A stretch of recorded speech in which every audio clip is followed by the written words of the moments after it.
discussing the background of the writing of the Mishnah. We outlined the process of oral Torah as it was given to us by Moses. And it seemed like we have a very good system, but in the 2nd century of the Common Era, a fateful decision was made to codify the oral Torah and to write down the Mishnah. And the question that we have been talking about the last couple of weeks is, why would the Jews change such a great system? Why would they alter the system of Moshe and install a new system, the codification of the oral Torah and the writing down of the Mishnah? So we talked about last time how the Second Temple period was difficult on many fronts. We have the rise of the Hellenists and the Sadducees, and there's all manners of internal discord. We have brutal, hostile foreign rule. We have regular assassinations of rabbis. We have the loss of prophecy as well. Things were quite tenuous, but they are about to get even more tenuous. During this era, during the era of what we call the Zugos, when the Jewish people are led by two, hear that? I think the smoke detector's off. Our luck, right? Is somebody cooking in the other room? Is there a fire? That's all we need to care about. Okay. In the era of the Zugos, when the Jewish people were led by two twin titans, 5 of them over the course of several centuries, something happened that was unprecedented in Jewish history. Namely, there was during this era, something unprecedented happened, something that never happened previously in Jewish history. Namely, there was an unresolved machlokas. There was an unresolved halachic dispute. All 5 of these pairs of sages wrestled and debated with the permissibility of doing smicha, placing your hands on top of a sacrifice on Yom Tov. Is that permitted to do on Yom Tov, or is that considered forbidden work? This question was unresolved for hundreds of years. And ultimately it was resolved that it was permitted. And obviously, it's actually a very small component of Torah law. Now, obviously, this is a very small component of oral law.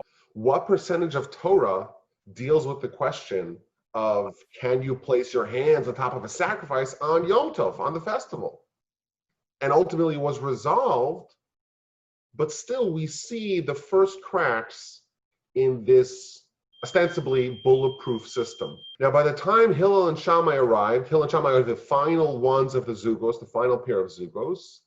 They themselves have not only one dispute amongst them, there are 3 additional disputes between Hillel and Shammai, not the Academy of Hillel, not Beis Hillel and Beis Shammai, just Hillel and Shammai themselves, the 5th of the Zugos. They already have 4 disputes. Now again, these disputes are very minor in the grand scheme of Torah, very minor. How much flour is the minimum requirement to separate challah, to give a portion of the dough to the Kohen? Is it 1 kav or is it 2 kavs of flour? Again, out of millions of laws in oral Torah, it's still pretty good to have only 4 disputes, but this is a harbinger of things to come. But after Hillel and Shammai pass, or even during Hillel and Shammai's time, the nation and the sages become a little bit splintered. Now remember, this is during the times of Herod. Herod has a target on the back of the rabbis. The nation is going through very difficult times. And they want to stay low-key. They want to avoid scrutiny. And therefore, for the first and only time in history, the great sages sit in separate assemblies. you have half the sages under the academy of Shammai, and half the sages under the academy of Hillel. And for the first time, the Sanhedrin, so to speak, is divided. Previously, you always had the two heads of the nation, the two Zugos, together overseeing the academy. And now, for the first time in history, you don't really have that. You have a division, and you have two concurrent schools, one of Hillel, one of Shammai, that are near each other. They're both in Israel, they're both in Jerusalem, but they're separated. In fact, if you look at the stories of Hillel and Shammai in the Talmud, there's a bunch of stories where someone came to visit Hillel and they went to visit Shammai. They're not together. They're not united in the same academy. And consequently, two different schools developed, and you have a major fracturing of the continuity that was always present prior. Now, after the passing of the sages, there was an effort to mend the two schools back together and to have one united academy, but the differences remained. This is going to be a major factor that's going to contribute to the ultimate writing down of the Mishnah. Moreover, the Talmud tells us there was a drop in rabbinic apprenticeship. The Talmud says that there were many students of Shammai and Hillel that didn't study under the tutelage of their masters sufficiently. They studied, but not sufficiently. Maybe they only did 10 years and not 15.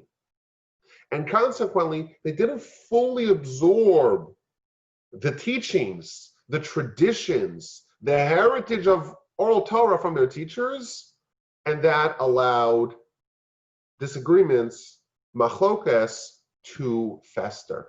So if we have one dispute amongst the first four pairs of zugos, it's still manageable. It's still contained.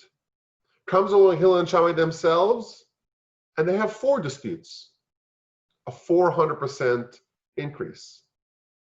The students of Shammai and the students of Hillel, the two academies, suddenly there are hundreds of disputes. More often, Beis Hillel, the academy of Hillel is more lenient. The academy of Shammai is more stringent, but there are some exceptions. But this now creates, in the words of the Talmud, the one Torah became like two Torahs. This is the first time where things really get out of control. And the Talmud even tells us that this creates cultural problems. Are we one nation, or are we two nations? Or are we two nations? Suppose you want to borrow a pot.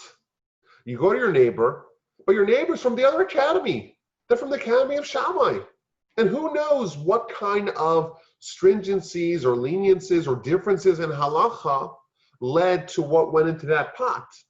And maybe this pot for you, because you come from the other academy, this pot is not kosher. What do? Can you borrow a pot from your neighbor?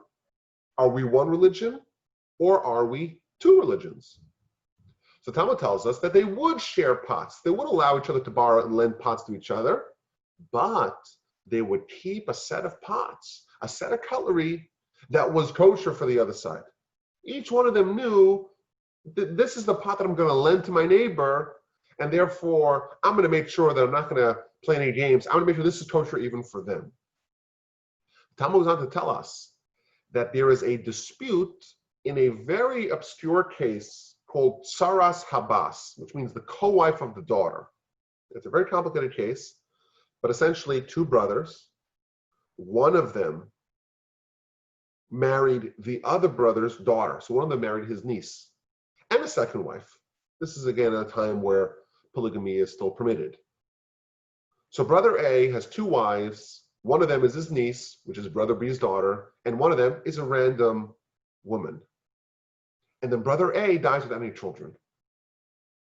So of course, we know that there's the general law of a brother marrying his deceased brother's wife in the event that his brother dies without any children. But obviously, brother B can't marry his own daughter. But can brother B marry the other wife, the co-wife of his daughter? That was a dispute amongst the house of Shammai and the house of Hillel. According to the house of Shammai, the answer is yes. According to the house of Hillel, the Academy of Hillel, the answer is no. And if you do marry that girl or that woman, your sister-in-law, then the children that you have are bastards, are mamzerim. According to Beis Shammai, those kids are totally kosher. So this, the Talmud tells us, creates a major problem where half the nation is going to view certain progeny, certain children, as being illegitimate, while the other half will say they're totally fine. And now, can those children ever get married? Or will they forever have to figure out, well, did you ever come from such a lineage, from such a pedigree? So the Talmud says that even though the Academy of Shammai did their thing, the Academy of Hillel did their thing, still they would intermarry. But they would make sure that no family from the Academy of Hillel would marry a child that came from questionable lineage according to the way they understand the Talmudic case of a Saras Habbas, of a co-wife of a daughter. But again, we're seeing a problem develop where the Academy of Shammai and Hillel are going to create a previously non-existent problem that's not going to be resolved for about a century. In Yavne, we'll talk about Yavne in a little bit. In Yavne, this question was resolved, but it is indicative of the changing times. Now, after Hillel and Shammai pass, no longer are we going to follow the Zugos pattern, where there's, so to speak, two co-heads of the nation and of the academy. Instead, we're going to have what's called a Nasi. A Nasi means a president. Think of it as the president of the Sanhedrin, who is a descendant of Hillel. Hillel comes from the tribe of Judah, from the family of David. And this Nasi is the equivalent of a political leader, as well as a religious leader, as well as a Torah leader. And for many centuries, the titular head of the Jewish people is going to be the Nasi, the head of the Sanhedrin, who is a direct descendant of Hillel. So after Hillel passes, his son Shimon takes over, and then his son Gamliel, the elder, takes over, and then his son Shimon, and then his son Gamliel, and then his son Shimon. A little confusing. We have 3 Shimons and 2 Gamliels, and then his son, Rabbi Judah, the prince. And we have the sages once again reunited in one Sanhedrin under the Nasi, but there's still divides between the Academy of Shammai and Hillel. Those are going to persist for a little bit. Now, the first century of the Common Era was a difficult century for the Jewish people on many fronts. Of course, that is the century in which the temple was destroyed. That is the century where the Romans came down with ferocity and brutality in attacking their Jewish subjects. But there's a very interesting development that happens here in this century. The Talmud tells us that 40 years before the temple was destroyed, so think of it as either the year 28, if the temple was destroyed in the year 68, then 28. If the temple was destroyed in the year 70, then in the year 30 of the Common Era, the Sanhedrin made a dramatic decision to voluntarily weaken its power. What they did is they left the marble chamber, they abdicated their position in the temple. Temple's still standing, of course. They left the temple and they moved to a different neighborhood in Jerusalem. And the reason for this is because every Jewish court in the entire world, in Israel and in the diaspora, they get their mandate provided that the Great Sanhedrin is in session in Jerusalem. But the Talmud tells us there was such an uptick in violent crime in the decades preceding the destruction of the temple that the Jewish courts were so busy processing capital crime cases, they said, okay, this is not the nation that we're supposed to oversee, we're supposed to adjudicate, and therefore they left the temple grounds, the great Sanhedrin left the temple grounds, and thereby they handcuffed all other Jewish courts. No longer can they adjudicate capital crime. Now they maybe outsourced it to the Romans. This is an interesting idea. You would think that when there's a lot of violent crime, there's a lot of murder, there's a lot of capital crime, well, then the Sanhedrin should increase its power. We need them more than ever. And the answer is that the Jewish court is not there to compel observance. Rather, it's there to strengthen and to maybe buttress the nation that already is on board. The Talmud says that a Jewish court should execute someone once every 7 or 70 years.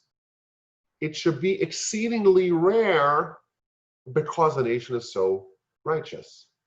Once the nation descends and the Sanhedrin is very busy and all the Jewish courts in all the lands are busy, okay, for this kind of nation, the adjudication is not supposed to be done by us. And therefore the Sanhedrin leaves Jerusalem and begins a tour of various different cities. And Talmud tells us that over the course of its history, it went into exile 10 different times. They left the marble chamber, they went to a place called Chanut, then they went to Jerusalem, and they went to Yavne, they went to Usha, and they went back to Yavne, and they went back to Usha, Shfaram, Beit Sharim, Tzipori, and finally, the last resting place, the last seat of the Sanhedrin, it was in Tiberian Tiberias before the Sanhedrin was dissolved in the 4th century of the Common Era. This is a very important point in history. The Sanhedrin leaves Jerusalem. They move to Yavne. And Jerusalem is, of course, where the temple is, but it is a tinderbox. There's so many different groups of Jews and everyone's vying for control. And there's such internal civil war. And then there's the revolt, the Great Revolt, and a 4-year war culminating in the destruction of the temple begins. The rabbis, they're safely ensconced in Yavne. And the Talmud gives us a very dramatic story how Rabbi Yochanan ben Zakkai, who is the greatest sage who remains in Jerusalem, he smuggles himself out of besieged Jerusalem, and he negotiates with the Roman general overseeing the siege. His name is Vespasian. And he says to him, he negotiates and is willing, and he's able to extract certain concessions from Vespasian, and one of them is that the city of Yavne and its great sages will be spared. He doesn't ask that the temple be spared. He asks that the city of Yavne and the great sages in the Sanhedrin will be spared. He made this calculation that Jerusalem is doomed. The temple is doomed. It's going to be destroyed. What's going to happen next? How will the nation rebuild after this traumatic destruction? Yavne is going to be the epicenter of the new, so to speak, the new nation breathed life into them by the great sages in Yavne. So this time in history, I think it's maybe one of the most critical junctures in history. Temples destroyed. The Romans are slaughtering tens of thousands indiscriminately, destroying cities. The Jewish nation has to scatter. And in fact, they, again, target the rabbis. The Nasi, Rabbi Shimon ben Gamliel, the first Rabbi Shimon ben Gamliel, the great-grandson of Hillel, is actually executed. They chop off his head. And the last high priest, Rabbi Yishmael Kohen Gadol, has his skin flayed off of him. So they're targeting the rabbis. But there is this immunity that is given to the rabbis in Yavne. And in Yavne, there's going to be a lot of very important decisions that are going to stabilize the nation and stabilize the threat to Torah. So Yavne, it has the Nasi, who is the son of the murdered Nasi, Rabbi Shimon Gamliel. His name is also Rabbi Gamliel. And the reason why it's confusing is because there's multiple Gamliels and multiple Shimons. The two Gamliels, one of them is called Rabbi Gamliel the Elder, Rabbi Gamliel Hazaken, and the current Rabbi Gamliel is Rabbi Gamliel of Yavne. And he is the Nasi, he is the president. In fact, the Romans wanted to kill him, he had to go into hiding, and he only surfaced later once things quieted.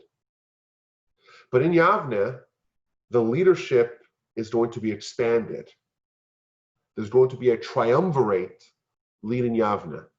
Rabbi Gamliel is the Nasi, but the greatest sages are Rabbi Eliezer, known as the Chacham, the wise one, and Rabbi Yehoshua, who is the Av Beitin, the father of the Beitin, the father of the court. He's like the leader of the court.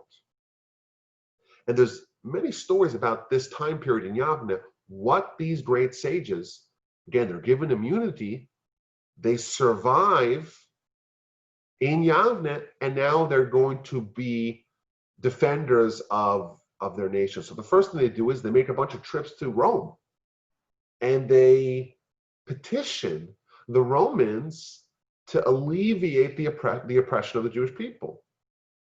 They also begin to ferret out all foreign influences amongst the nation. So for example, there was a growing sect of the Jewish people called the Judeo-Christians. These were Jews who believed that some hero of theirs was actually the Messiah. They were regular Jews on the outside, but internally they harbored heretical beliefs. And they were amongst the Jewish people. And you didn't know if your neighbor whose son wants to marry your daughter, you wouldn't know if he's a Judeo-Christian. He wouldn't admit it. So they had a major problem. So they sat down to Yavne to solve this problem. And Shmuel HaKatan, one of the sages of Yavne, he said, I have an idea. We're going to add a new blessing to the Amidah prayer, a blessing that curses the Judeo-Christians, and then we'll force everyone who is suspected as being a Judeo-Christian, why don't you leave the services? And then they'll have to make a choice. Am I here or am I here? Which community do I want to be part of? Am I willing to go up there and curse myself and my comrades? And that decision forced these two streams, so to speak, to go in different directions. But the most important mission, the most sacred mission of the sages of Yavne was to end the dissent. We've had now about a century where you have the Academy of Shammai and the Academy of Hillel, and there is a schism, so to speak. We want to have uniformity now.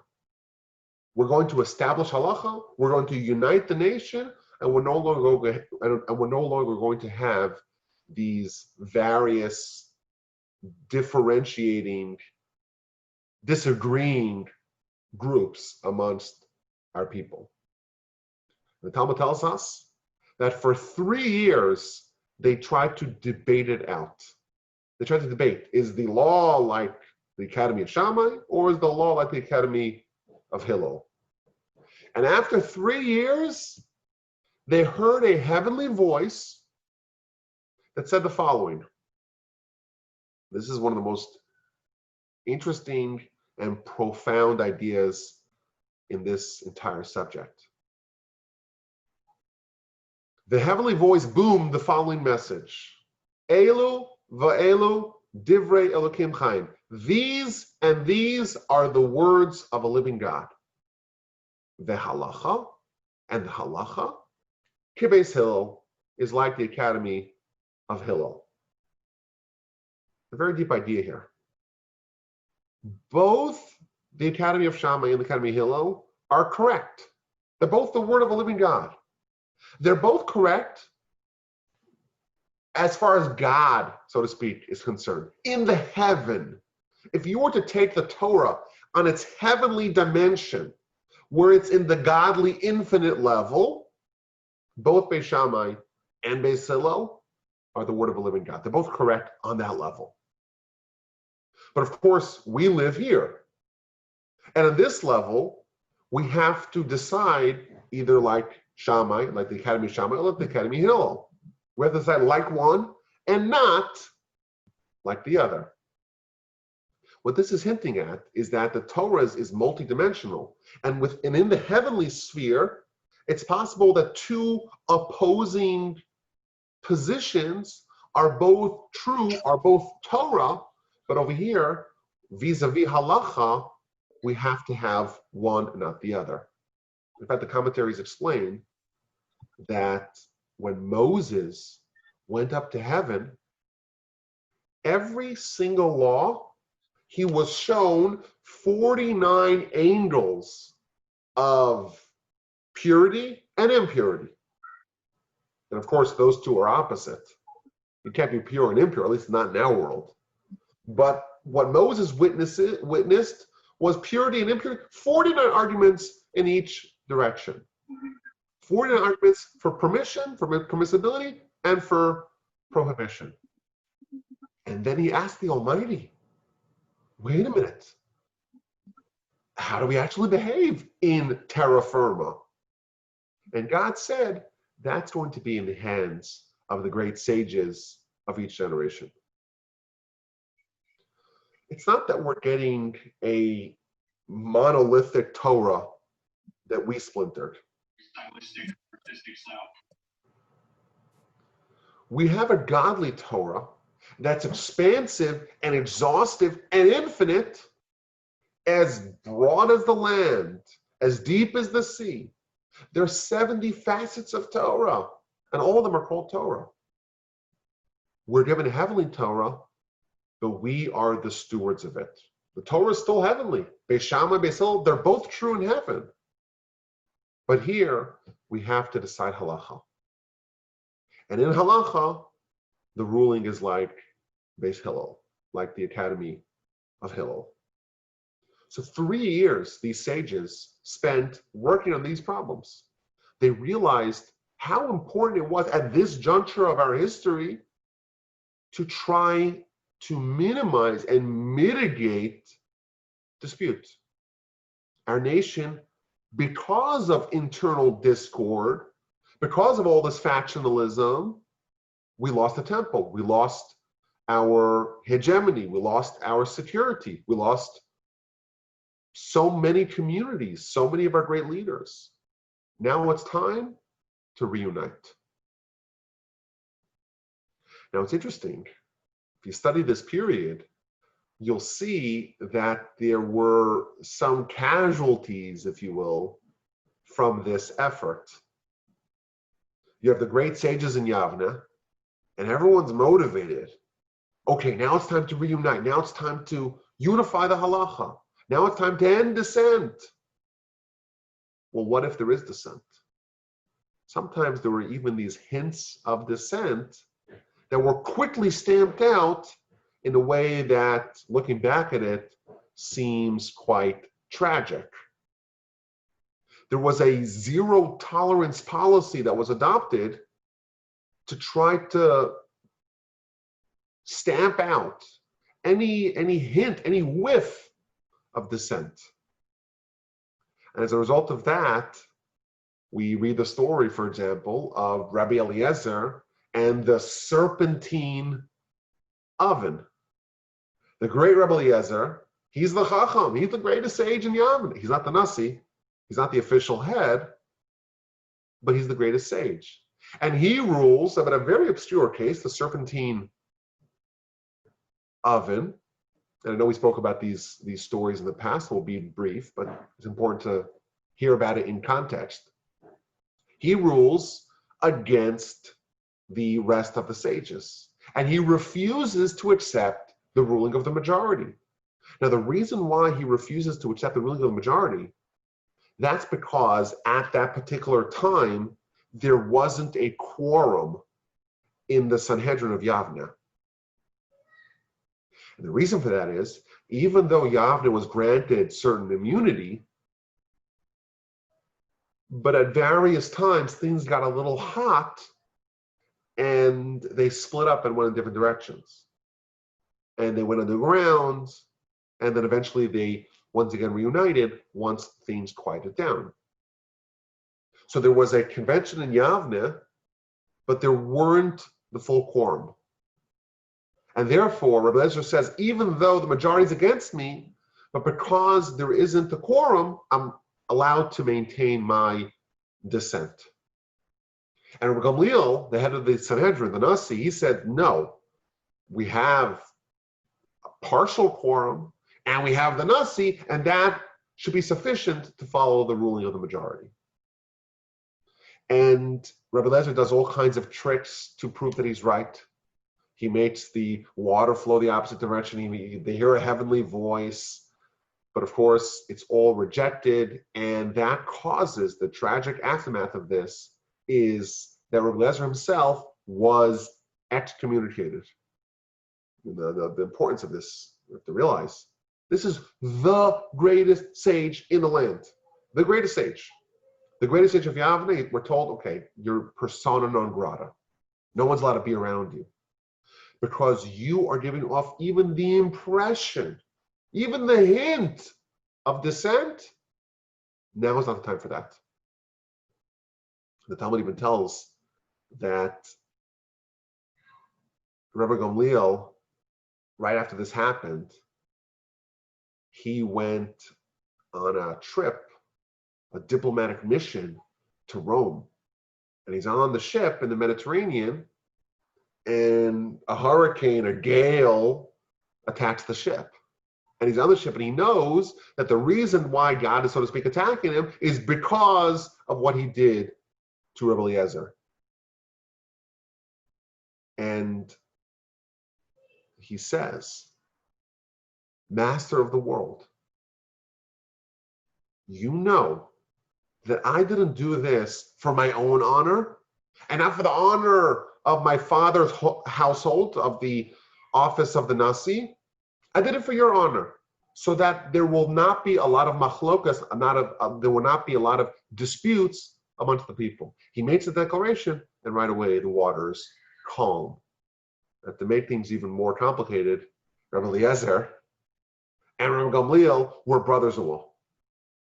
So this had a familial component to it as well. Now, people are actually bothered by this story a lot. Because you read the story, it seems pretty clear that Rabbi Eliezer was correct. His ruling was correct. Yet, because the majority went against him, his ruling is rendered incorrect. And we say Torah is not in the heavens. Whatever the ruling of the Sanhedrin here is, that's the law. But if he's right, that means the Sanhedrin got it wrong. So how do we square with the fact that maybe we have halacha that's wrong? The Talmud even goes on to say how they went, one of the sages went and met Elijah the prophet. And they asked Elijah the prophet, what does God think about our dispute? So Elijah said that God is saying, Natzchuni banai, my sons have triumphed over me. It seems like Rabbi Eliezer's with God. And the Sanhedrin is triumphing over God. Is that what we want to do with Torah? This is an interesting question. Some want to speculate that no, Rabbi Eliezer was wrong. In the heavens he was right, but here he was wrong. What that means is a very subtle question. But the Sefer HaChinuch, he says a very powerful idea. Let's assume, for argument's sake, that Rabbi Eliezer was correct, and the Sanhedrin got it wrong. Yet we're told in the Torah to follow the word of the Sanhedrin and to not deviate from it, not right and not left. What that means is that even if they're wrong, we should follow them. Because you know what? we still have a nation. And the second we abandon the Sanhedrin, we lose the nation. And it's better for us to have one law, the serpentine oven law. Let's be wrong with that. Let's be wrong. But we're wrong in one thing. The second we lose Sanhedrin, we're wrong in everything. And our nation dissolves. But this shows us again, what was the focus of the sages of Yavne? The focus was, okay, we've spent 100 years arguing, now let's resolve our differences. And they rule indeed that the law follows the Academy of Hillel. But Rabbi Eliezer is a casualty.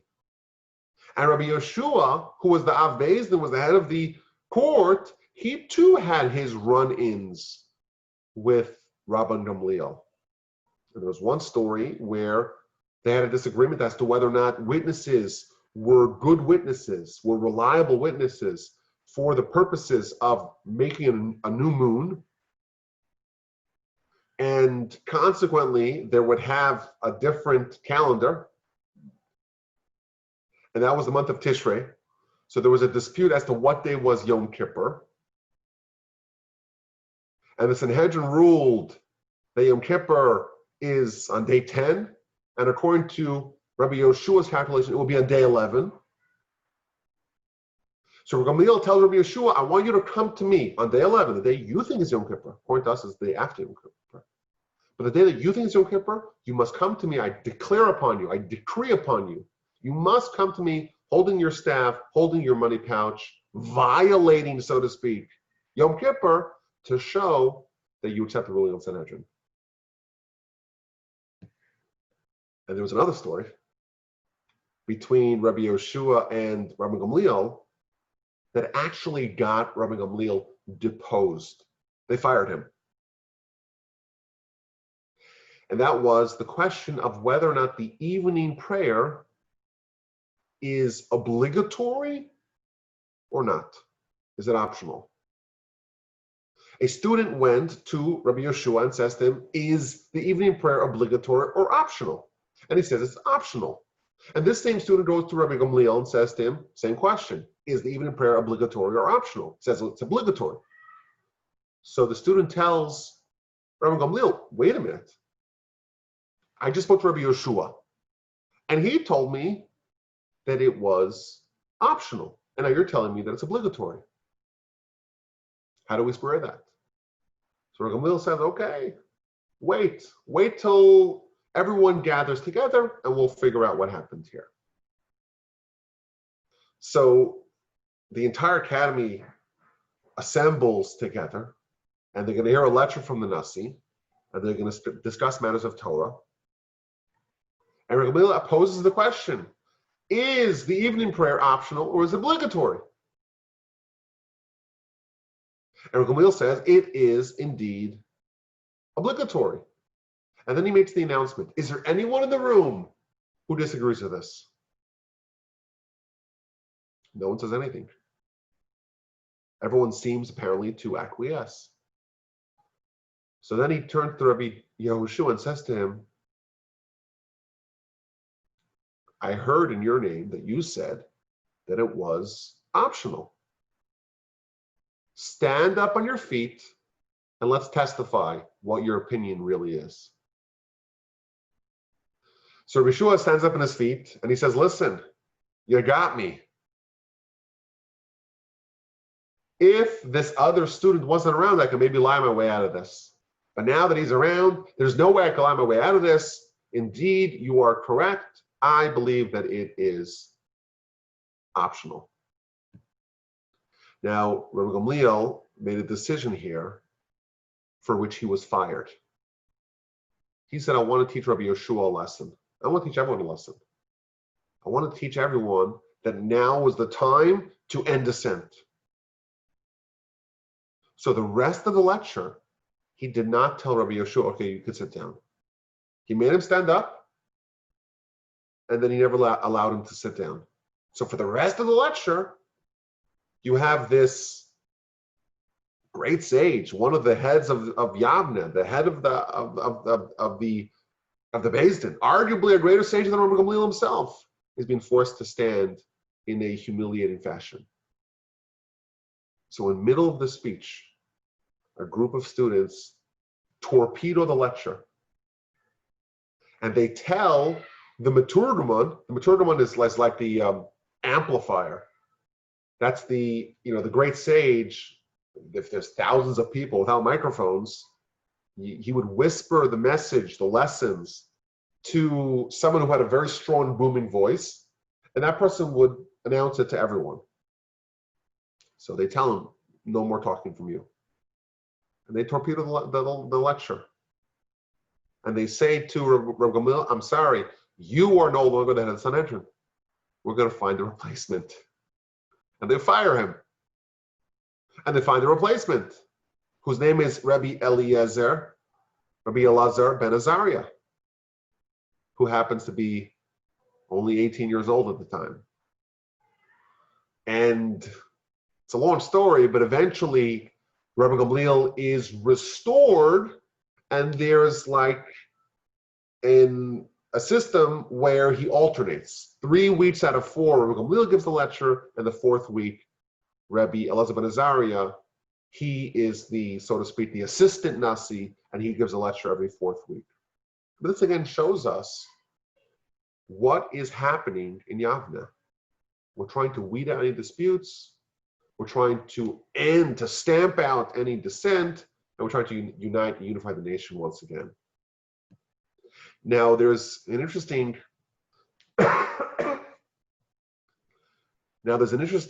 personality in this story. It's one of the secret heroes, and that is Rabbi Yochanan ben Zakkai. He was in Jerusalem, and he was the one who negotiated Yavne to be spared. And he comes to Yavne, but he's so revered as a sage, he realizes that if I stay here, I'm going to overshadow the young Nasi, Rabbi Gamliel. So he voluntarily picks up, goes home, leaves Yavne to make sure that the power and the influence of the young Nasi is not going to be curtailed. Now, as we've spoken about in the past, all along this time in history, the Sanhedrin is making all kinds of new decrees and ordinances to keep the nation on top of their game, so to speak. And there's actually 9 different decrees that we have from Rabbi Yochanan ben Zakkai when he was still in Yavne for that short period before he left. And a lot of these decrees actually play a part in our religion today. So for example, we shaped the lulav the entire Sukkot. Before the temple was destroyed, we only did it for 1 day. And only in the temple they did it for 7 days. With the destruction of the temple, Rabbi Yochanan ben Zakkai made a decree that even outside the temple, we shaped the lulav for all 7 days of Sukkot. Blowing the shofar on Shabbat. Can we do that? In Yavne decrees Rabbi Yochanan ben Zakkai that we can. All kinds of interesting decrees that he makes vis-a-vis making a new moon, making a new Rosh Chodesh. But again, this process continues. There's other decrees that are done here. There was a group called the Kuthians, another splinter sect of the Jewish people. Any meat that is slaughtered by the Kuthians is forbidden as a decree. In Usha, remember we talked about the various places where the Sanhedrin went in exile. One of the places was Usha. The Talmud gives a list of decrees and ordinances that were made there. Now, even though the Sanhedrin is granted immunity, at various times, like we mentioned, they had to disperse and go underground. And that is actually the background for Rabbi Eliezer's dissent, because he made his argument at a time where the Sanhedrin was not in full session. He thought that the rules governing the majority wins in a Sanhedrin debate, he thought it wouldn't apply when there's not a sufficient quorum. But it's interesting. The Talmud tells us some stories that happened when the great sages were hiding. Even though the Romans are allowing Yavne to exist, at various times things get difficult, the rabbis have to run. So the Talmud gives us two interesting stories about what happened when the sages were hiding in an attic in the city of Lud, which is nearby to Yavne. Who were they hiding from? They're hiding from the Romans. And the Talmud says that they would have halachic disputes in the attic. So one of them, for example, is the question of under what circumstances must you give up your life, forfeit your life, and not violate a Torah commandment. We know there's the three cardinal sins. You have to give up your life and not transgress. That was finalized by a small group of the Sanhedrin in an attic in Lud, hiding from the Romans. The Talmud gives us another interesting story, an interesting debate. What is greater, to study Torah or to do mitzvos? Which one of those are greater? That was a discussion that happened, again, in an attic in Lud. And ultimately, the Talmud agrees, or the sages agreed, that Torah study is greater because it indeed brings to acts of mitzvos. But throughout this period, in this final stretch run, before the Mishnah is being written down, things are difficult and things stay difficult, and the Jewish people are always on the brink. You have the Emperor Trajan, who had a horrific hostility towards the Jews, but none of them, of course, equaled the persecutions of the Emperor Hadrian. Hadrian was almost like a reincarnation of Antiochus. He makes all kinds of crippling decrees against Jewish practice that are almost word for word out of the playbook of Antiochus. The laws of Nida, laws of family purity, public teaching of Torah, laws of Shabbos, bris milah, circumcision. All those are banned. And this, of course, precipitates the most successful of all revolts, the Bar Kochba revolt. It's a long war. It's bloody on both sides. But again, the Romans eventually crush the rebellion. And when they crush it, they perpetrate one of the greatest massacres in Jewish history. And this, by the way, happened, the fall of Beitar, which was the last stronghold of Bar Kochba's rule, of Bar Kochba's army, that actually fell on Tisha B'Av, the same day that the temple was destroyed about 60 years earlier. And that's considered like one reverberation, like the final reverberation of the temple being destroyed. According to both Jewish and Roman sources, we're dealing with 1 million dead. The Talmud gives us a silver lining that the Romans did not allow the Jews to bury their dead. But miraculously, the dead did not decompose. And therefore, the sages, after this horrific event happened, they instituted the fourth blessing of the Birkat HaMazon, Hatov, V'Hametiv. God is good and does good to us, even though this is very difficult times. He still did this great miracle for us to allow the bodies to not decompose so we could bury them with dignity.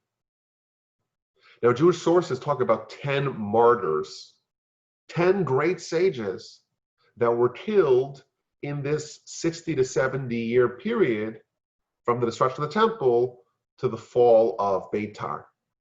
So, of course, we talked about the last high priest, Rabbi Shmuel Kohen Gadol, Rabbi Shmuel the high priest. His skin was flayed, and they would parade his skin throughout Rome. And we talked about the last Nasi, Rabbi Shimon ben Gamliel. Rabbi Chanina ben Sharadyom, he was burned to death. Rabbi Akiva, he was imprisoned and he was subsequently flayed. This is at the time of the aftermath of the Bar Kochba revolt. Hadrian forbids the conferring of smicha, of rabbinic ordinance. He said, if you give smicha, I'm going to kill you. If you receive smicha, I'm going to kill you too. Moreover, a city in which smicha is conferred, the entire city is going to be slaughtered. Smicha is the way where we confer rabbinic stature to the next members of the Sanhedrin. It's this continuity that we have since Moshe. The Talmud gives a story of Rabbi Yehudah ben Bava, a very old sage, who gathers a bunch of students and goes between two cities and gives them smicha. But the Romans get wind of it, and they come and they pepper him with spears and they kill him in a horrific way. Again, we're seeing the continuing pattern. Torah is being threatened. Jewish continuity is on the rocks. How are we going to perpetuate Torah when the great sages are being targeted, when millions are being killed, when the Sanhedrin can't even unite and discuss questions of Torah in the academy? Talmud gives us an interesting story how when Rabbi Akiva was in prison, and he was the greatest sage at that time, his students would still come to the prison and would try to ask questions to him through the window, so to speak, of the prison. The Talmud gives a great story about one of the students of Rabbi Akiva, whose name was Rabbi Yochanan Hassandler, and he disguised himself as a peddler, and he asks questions, but he presents himself as if he's selling needles. Who wants to buy needles? Who wants to buy needles? But that's a code that's conveyed to Rabbi Akiva in the prison. He's able to understand what the question is and is able to give him an encrypted answer. The Talmud also tells how Rabbi Shimon came to visit him in prison. But again, this is indicative of the time. The Talmud tells us how Rabbi Akiva had 24,000 students. Torah was burgeoning, but they all died. There are some that speculate that they died in this Bar Kochba revolt and its aftermath and its quelching by the Romans. And the Talmud said that the world was empty of Torah. It was bereft of Torah. All of the sages were dead. And Rabbi Akiva goes to the south and finds 5 promising students, and through them, Torah is repopulated. But even those students are attacked or targeted. Rabbi Shimon, one of the students of Rabbi Akiva, one of those 5 students, the Romans decreed that he is going to be executed, and he has to hide in a cave for 13 years. So again, we see how it's a very, very difficult time to perpetuate Torah. The era of the Second Temple and the century that followed it, of course, is an era that is replete with absolute giants, some of the great heroes of our history. Hillel, Rabbi Yochanan ben Zakkai, Rabbi Eliezer, Rabbi Gamliel, Rabbi Shua, the triumvirate of Yavne, Rabbi Akiva, and of course there's many more that we haven't even mentioned. But several times over this period, we see how the nation is hanging on a thread. And it's, of course, miraculous that Torah did endure that long. We talk about divine intervention. We have these legends arriving at just the nick of time. Ezra coming, Hillel coming, Rabbi Akiva coming, Rabbi Yochanan ben Zakkai with the foresight to ask for Yavne to be spared. It's an era of unprecedented challenges to the continuity of Torah. And at this time, there's going to begin a mass migration of Jews back to Babylon. And the Sanhedrin is going to remain in Jerusalem or in Israel, But things are not going to get easier once we have the nexus of the people, the epicenter of the nation, traveling east. So at this time, there was a little bit of a window, a brief respite of Roman hostilities, and arguably the most consequential decision in Jewish history was made, and that is to write down, to codify the oral Torah. Talmud tells us that on the day that Rabbi Akiva was killed, a young boy was born. His name was Yehudah. And he's going to be known to us, of course, as Rabbi Judah the Prince. The Talmud tells us that this was at a time where circumcision was still prohibited. And if someone would be circumcised, they would kill the baby and kill the mother for good measure. And we're told in the Midrash how the Romans invited young Judah and his mother as small suckling infants to Rome to inspect him to find out if he's circumcised. The Talmud gives us a very dramatic story how along the way they stop at a hotel and Rabbi Judah the Prince's mother befriends a Roman mother of a young child. And eventually they figure out why she's going to Rome, and they make a switcheroo. Rabbi Judah the Prince's mom takes the Roman baby, and the Roman mom takes Rabbi Judah the Prince. So when she arrives in Rome, she presents an uncircumcised boy. And eventually they swap the babies back. And according to the Midrash, that young Roman baby grows up to become the emperor of Rome. Marcus Aurelius Antoninus. And he becomes best buddies with Rabbi Judah the Prince.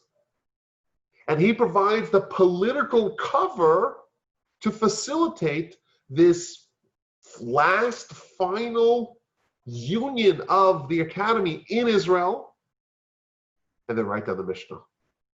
And we have this pivotal character in Jewish history.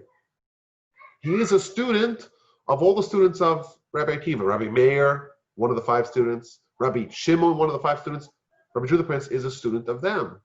And this is this uninterrupted line back to Hillel, back to Moses, and they're going to, him, together with his academy, are going to undertake the most monumental project in Jewish history, the writing down of the Mishnah and the codification of oral Torah. How they did that, how they pieced together this monumental project, how they divided up oral Torah into 63 different books spread out over 6 orders, 6 general subject matter categories. What were the decisions that were made to enable this? That's the subject that we will talk, please God, about next time. As always, my email address is rabbiwolbe@gmail.com. I want to make everyone aware, if you don't know this yet, I actually have 6 podcasts that you can listen to on your phone. The Jewish History Podcast, Parsha Podcast, Torah 101, the Mitzvah Podcast, the Ethics Podcast, and This Jewish Life. Take a listen, 5-star reviews, and always my email address is rabbiwolbe@gmail.com. It was an absolute joy and pleasure talking to y'all today.